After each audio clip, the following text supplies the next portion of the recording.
Hi, welcome back to the Roundtable. I'm your host, Steven, and this is Gio. straight out of the theaters. This one being Transformers: The Rise of the Beast. This one was directed by Steven Caple Jr., the guy who directed Creed 2. This is the second installment in the reboot of the Transformers series. The first one being Bumblebee. This is the second installment, or I guess an indirect sequel to the Bumblebee character. Only time will tell. Right? I'm saying it's an indirect sequel. This one deals with Omnicron coming down. If anybody doesn't remember Omnicron, he was like a planet eater from the original Transformers cartoon series. The Transformers have to save this key that can teleport them back to their home world, and Unicron wants to get it so he can travel into our galaxy and destroy our planet. So it's up to the what are they called? It's the Transformers, the Autobots, and one of the Beast ones called? Maximals, you know, Maximals, correct. And they all together have to stop Unicron from actually destroying the world. And Deflons, or whatever you want to call them, the miners there. Right. So, all in all, I enjoyed this movie quite a bit. This is probably I like the first Transformers from Michael Bay, Bumblebee, and now this is my third favorite. The other ones I thought I did not like them, to be honest. I didn't like that. This is the first one I really liked in a long time. I actually even enjoyed the humans that were involved. They seemed that you want to root for them. I got behind them. There's a couple of post-credit scenes. It'll connect to the rest of the Hasbro world, and I'll leave it at that. Yeah. All in all, enjoyable. Spoiler alert. I'm very happy that Michael Bay is not directing this because you can actually see the fights and which robots are fighting who. With Michael Bay, you could not, and most of the characters in his movies I didn't give a damn about. So these ones I actually cared about. Probably the best Transformers movie since the first one. Like I said, it's the third favorite. Like I said, first one on 2007, Bumblebee, and this one. My opinion. Good time at the theater. See it in IMAX. To see the special effects need to be seen in IMAX, in my opinion. New shot on it. My turn! Okay, this one, like people liking is 94%, and Rotten Tomato, so it's 54% if I remember right. And this time, I disagree with the Rotten Tomato. I agree with Steven too. It was okay, let's put it this way. I'm not being sarcastic. It's more realistic than Fast and the Furious. Okay? The fighting sequence, or the driving sequence, let's go with that. More realistic than the Fast and the Furious. And the dialogues too. Does it make, and this one here, like I agree with Steven, you kind of get involved with the humans. You kind of believe that they're alive, and you kind of believe the robots are what they are. And the storyline, the way it makes it, it's like all the things that happens, it's behind a lot of human eyes, so it can actually happen, but nobody knew about it because this takes care of the past, before all the Transformers happen and everything. This is it's like more or less in the 1970s, give or take. I don't remember the year we wrote and everything. It was 1994. 1994? Yep. I thought it was older than that. No. Okay, it was in the past. Now here it is. This thing here, okay, believe it or not, okay, I like it and everything, okay? It has the Fantastic Four in there, Ant-Man and Wasp Quantumania, and has another bloody movie in there that I'm going to say later on because it starts with the Planet Eater and his soldier, right? Galacticus, Silver Surfer, right? Yeah. And then after example, and they did a better job. Point finale. The Wasp, Ant-Man, and the Quantumania with Kang, the time traveler. This is the key is also teleports you, but also teleports you different time, like Kang, right?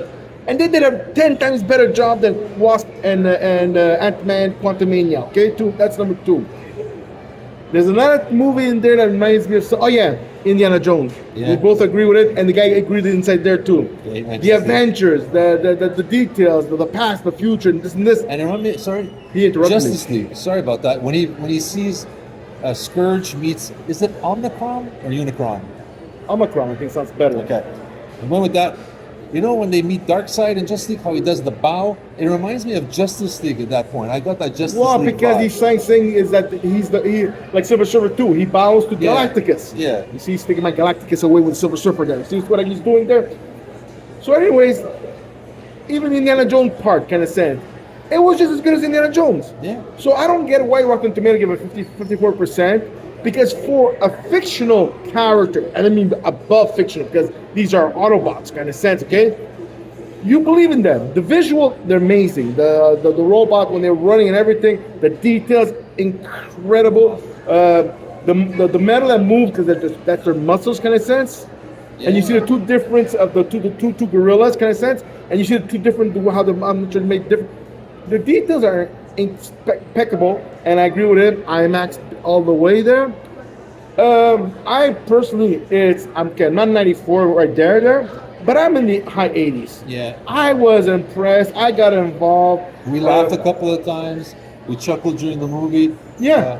What's his Mirage played by Pete Davidson? Pete Davidson. Pete Davidson. His voice, not his not, voice. Not playing it. You know what? I was scared. He wasn't the Fast and the Furious selling the muffins, the magic muffins. He was the Muffin Man. The Muffin Man. The Muffin Man. The Muffin Man. Okay, sorry. Yeah. No problem. He was really good. I was worried when I saw his name up there because I saw Ron Perlman. He's going to be, Optimus Prime, like what, the Beast Prime. Yeah, the Optimus Beast Prime, whatever. Sorry, we didn't do any research. We just came out of theater. So if you got the names, we apologize in advance. No disgrace to anybody. Ron Perlman's in there. Michelle Chow or Michelle Yeoh from Crouching Tiger, Hidden Dragon, Discovery, Star Trek Discovery. You know who she is. A lot of people there. But you won't recognize them because it's Tony voice. And then Peter Conlon, who's been doing the voice of Optimus Prime since I was a kid. So thank God he's still there. Love that voice. He was born to play that. Born to voice that character. But Pete Davidson, who plays Mirage, I really enjoy. I thought I was going to hate this character, like the Michael Bay did with the other characters in the little sideshows. He actually was fun, and I enjoyed it. I give him kudos. He did a good job in this one. And the jokes are very good. Yeah. But they don't make it like a joke and you have to laugh. No, it blends in with the conversation. Yeah. No, each one has a different. Each Autobot has a different character, and it goes good. It's smooth sailing. So personally, for me, hands up. It's I mean, I thought when I seen Rotten Tomato getting 54, I go, oh no, none of the Fast and the Furious. Then you see me and Steven losing our hat and everything going.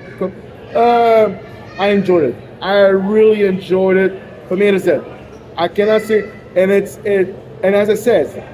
It's a super over-exaggerated fictional characters that they made it work. So Van Diesel, learn from them. At least we're here. I am Groot.